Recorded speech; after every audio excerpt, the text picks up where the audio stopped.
กอดกะขอคือทอดได้บ่พอได้ตัวเขาลงคองมตายไปพอวันย้อนเงินเฮาบ่ลาสายแน่นเป็นแฟนเลยสั่นจากคนเคยร่วมทางฝันคือเชียร์ให้ยางไหลทางใจเธอยามคือเขากอด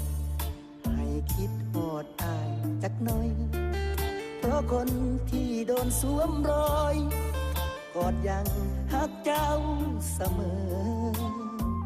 สี่ห้องหัวใจถึงบ่มีอายก็แล้วแต่เธอขอให้อายคิดทอดแน่เด้อยังลืมบ่ได้ให้คิดทอดแน่อ้อมแขนแฟนใหม่คือสิอุ่นใจดีน้องอ้อมแขนคนพ่อก็สอจังอายมันจังได้แพ้สิให้ไผกอดก็สร้างเจ้าแล้วแนวน้องบ่แค่แต่ให้อายคิดฮอดแน่ในนามแฟนเก่าผู้เคยกอดมาก่อนเมื่ออายหมดสิทธิ์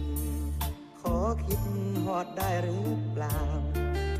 รู้ตนผู้ชายใจร้าวที่ถูกผู้สาวตัดรอขอคิดฮอดหน้าพอได้ตัวหน่วยตาให้หลับให้นอนแนวคนเคยกอดมาก่อนเจ้าสิกอดกับไผใจกะยั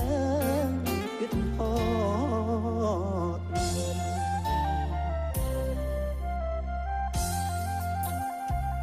อ้อมแขนแฟนใหม่คือสิอุ่นใจดีน้องอ้อมแขนคนพ่อก็สอจังอายมันจังได้แพ้สิให้ไผกอดก็สร้างเจ้าแล้วแนวน้องบ่แค่แต่ให้อายคิดฮอดแน่ในนามแฟนเก่าผู้เคยกอดมาก่อนเมื่ออายหมดสิทธิ์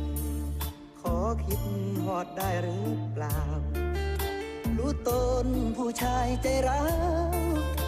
ที่ถูกผู้สาวตัดรอขอคิดฮอดหน้าพอได้ตัวหน่วยตาให้หลับให้นอน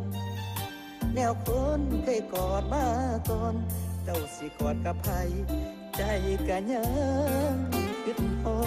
ด